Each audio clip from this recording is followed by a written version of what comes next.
YouTube, Doppler Dave here. Got my cameraman Robbie. He's running the camera. How's it going, guys? So yes, we have not done a video in a long time, so we are going to do one. And yes, on my cheat sheets here, you will appreciate it because at least it's an organized Mess. Yes. Anyway, like I said, welcome. We have missed you guys. We have not done a video. Why have we not done a video?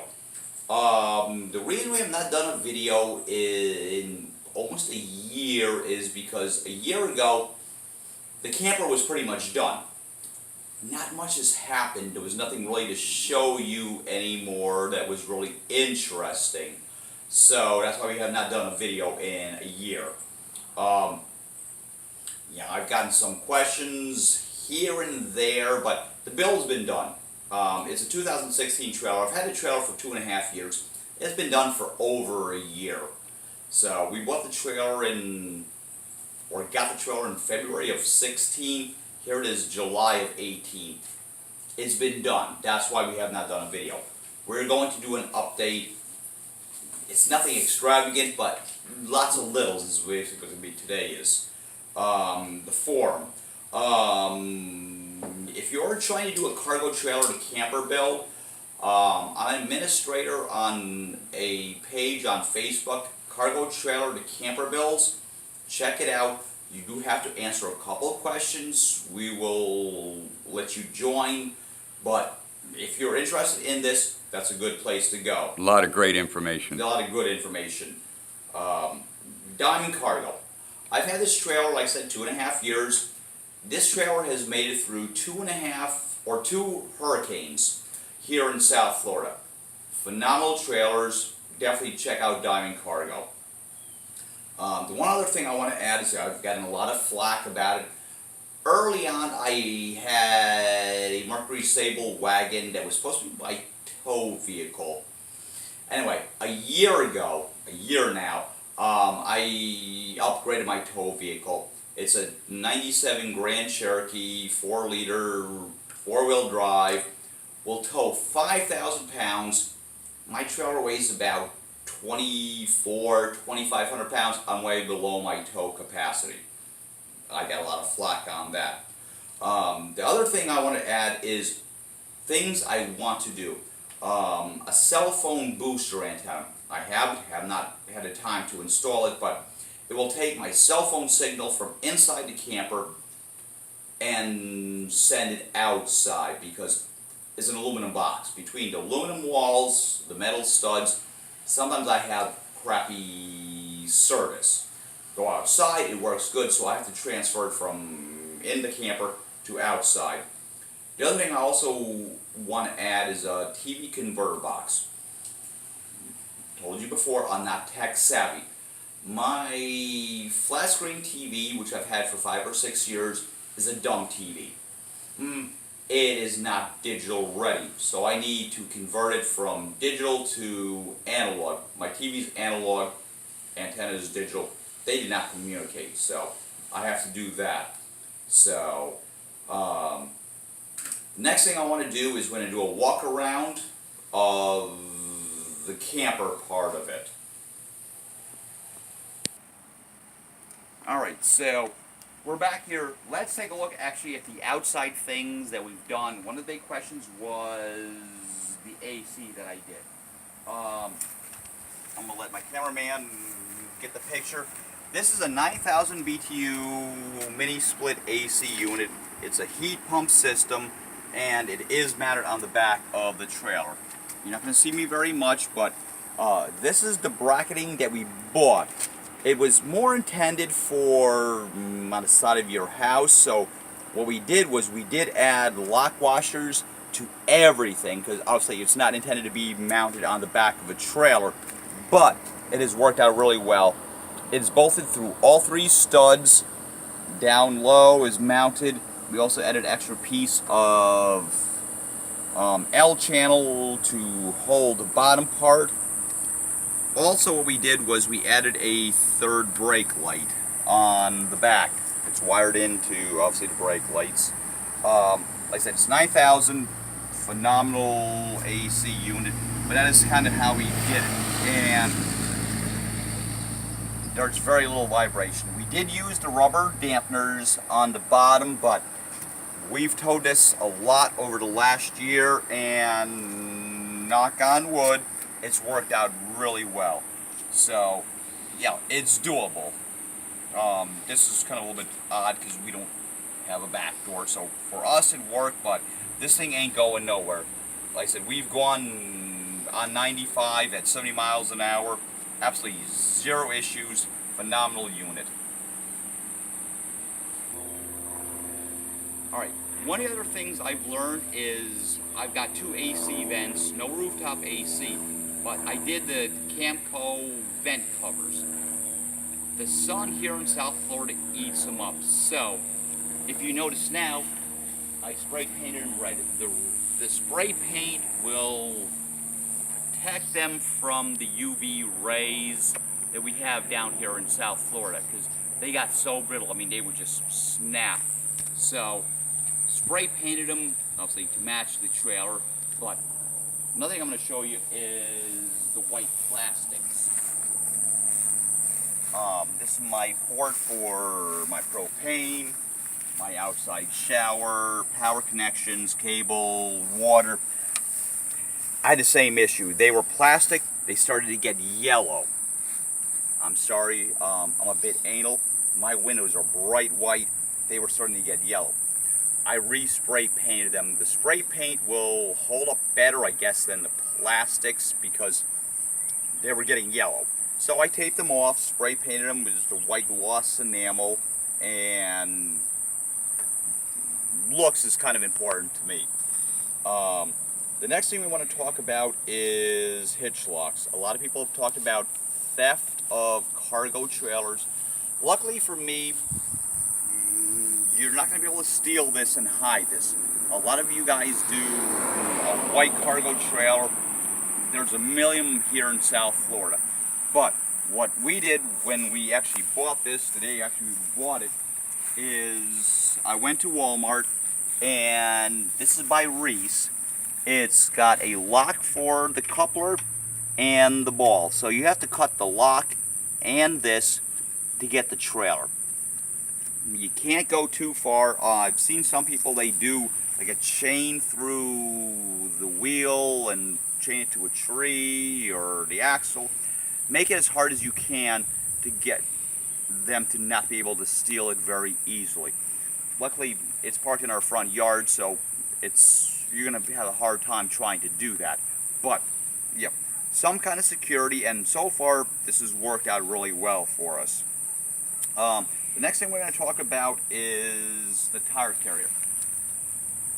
I had a spare tire since the day we bought it. It was just a matter of where was I going to put it. So this was my answer. The bracket that I'm using right now is actually meant for an actual RV. It had U-clamps to bolt on the back bumper. Well, obviously the back bumper is not going to work for me because I don't have a back bumper and the AC is back there. So I mounted this, 2 bolts through the frame underneath, and then 1 through one of the studs. One of the things I was told was, you know, obviously being on the side, the wind's going to flap, it might eat it up.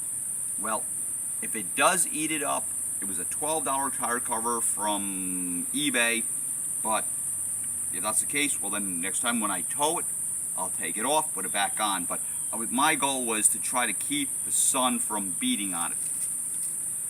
Once again, the next thing we wanted to do was, I bought these tire covers, once again, from eBay. They protect the tires. They were fairly cheap.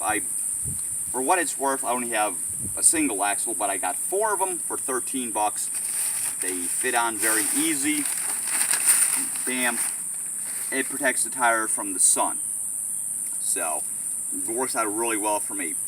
The other thing is, the one drawback I had with this Diamond Cargo trailer was the tires. About a year ago, me and my cameraman, we were on our way down to West Palm Beach, and one of the tires, the whole outer edge, had this big huge bubble all the way around the whole thing.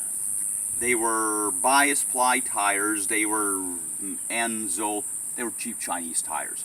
Anyway, so what I did was I bought new tires. The spare is the spare that I had, but these are Tomax tires.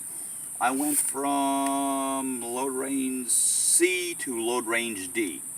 And these are Radial tires. Radial tires will not shred like bias ply tires. So, yeah, they're a much better tire, extra weight rating. I believe each tire is rated for like 1,900 pounds, so in theory, it's good for 4,000 pounds. My camper only weighs 2,500, so these are more than sufficient for what I'm towing, and a much better quality. So.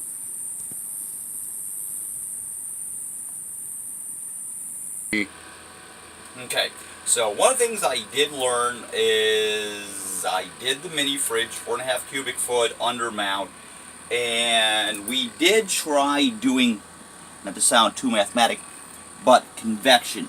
Vent down low, a vent up high, didn't quite work. So what I ended up doing was, we were throwing a computer away at work, and I found that cooling fans for a computer tower are 12 volt. So I mounted that. What a difference this thing has made.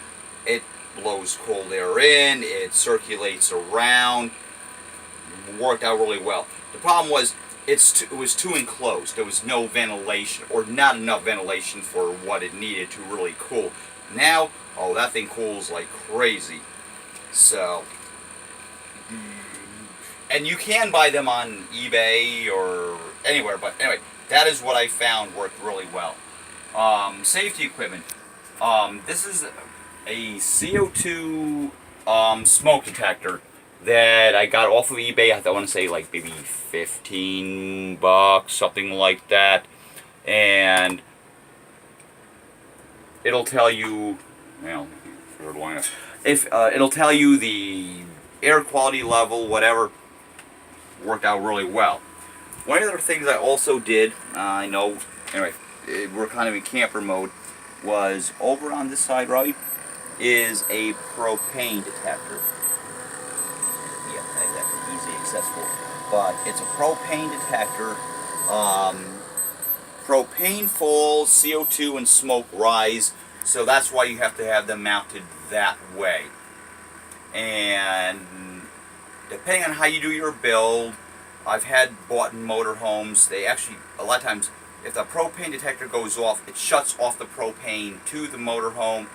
I don't have a shut-off valve, but I have the detection, so that works really well. The next thing, I did pretty much everything in LED lights, but later on I did find that they have dimmable RV lights, and you might have seen this before. This is mood lighting from an old conversion van, but I added a dimmable light. Super bright, or I can turn it off, or I can add just a little bit of extra light. And it is LED. And it is LED. Now the one thing I will say is my brother, he's got a 1993 Coachman travel trailer that has the actual RV inverter. This thing did not like it, because he was supposed to have one, I was supposed to have one. Did not work for him. All I have is a 12 volt battery with a charger. Here it works. For some reason, at least the older inverters did not work. But for me, it works. So, the next thing we're going to talk about is the inside part of the AC. That seems to be a big thing on the forum, on my Facebook page, on YouTube. This is the inside part of the mini split. Like I said, it's a 9,000 BTU. It's a heat pump. It's all remote control operated. Been very happy with it. It's been in here over a year now, and like I said, it's also a heat pump. I've been out here when it's like 35 degrees. You turn this thing on, you will get some heat. He ain't lying. Yeah, like I said, it's 9,000 BTU. Paid $600 for it, and I'll be honest, I believe it was overkill for this. I was thinking about a 12,000 BTU. I went with a 9. A 6,000 BTU in a 6x14 trailer, all insulated, would be more than sufficient, just so you have a point of reference. And I've been very, very happy with it. Super, super quiet. I know people have talked about rooftop ACs. I don't like rooftop ACs. They're super loud. They're noisy. This thing, you can barely hear it run. I feel more vibration through the wall from the condenser running than this. So basically all it is the two lines coming from the condenser. This is my drain line. This is the power. I still do have to hide it, but yeah, so there's drain, there's suction and liquid line, and the power going to it. Power goes to the outside part, and then from the outside part in. And like I said, we've been on 95. I mean, it hangs on the wall, but it ain't going nowhere. So we've been very, very happy. So anyway, this is our update video. Glad to be back. If there's anything you want to see, let us know. In the meantime, God bless. God bless you, YouTube, and God bless America. Hey YouTube, this is Rob, Dave's cameraman, and Dave, we're back here again. We got a special added feature. Think you might really enjoy it. Probably not, but it's because we couldn't remember. Dave? Okay, so one of the things I was asked several times over the last year is about the mini split being on the back the way it is. Well, what happens if I get rear-ended? Well, you know what? I'll be honest. If I get rear-ended, the AC is gone, and the trailer is an issue as well. There's no good result in it. Yeah, it's going to suck I lose the AC, but I'm also going to lose the back of the trailer because it's not designed to be rear-ended. There is no crumple zones like with a car. I have no bumper. If I get rear-ended, unfortunately this is pretty much done. Hope it doesn't happen, but that was kind of my thought. Nothing you can do about it. So that is why I have insurance. I use Allstate. I've had Allstate for 20-some years. I met with my agent probably about a year and a half ago. It's insured. You know what? Like everything, don't be cheap. I want to say I only pay $20-some a month for insurance, and I provided all the receipts, everything I did during the build. You got to have it. Yep, I gave them every receipt of everything, my paneling, everything. They have receipts for, they have pictures. They insured it for, I insured it for $12,000. Kind of went on the high side. But, yeah, get insurance. It's well worth it. It gives you a peace of mind. It's like if something happens, I'll be devastated if something does happen. But, you know what? At least my money that I spent, I'll get back.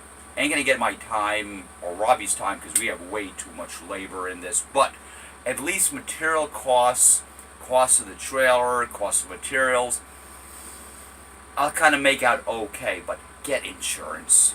Don't be cheap. Like I said, I'm only paying like $20-some a month. Get it. I mean, that's one night at a campground. Yeah, so, anyway, this I believe is it. We will do another video. Like I said, you understand why we haven't done one, but when we have enough going on again, we'll do another video, but it's good to have that you guys are interested, missing us. We miss you guys too, but anyway, God bless. God bless, guys. God bless America, and thanks for subscribing.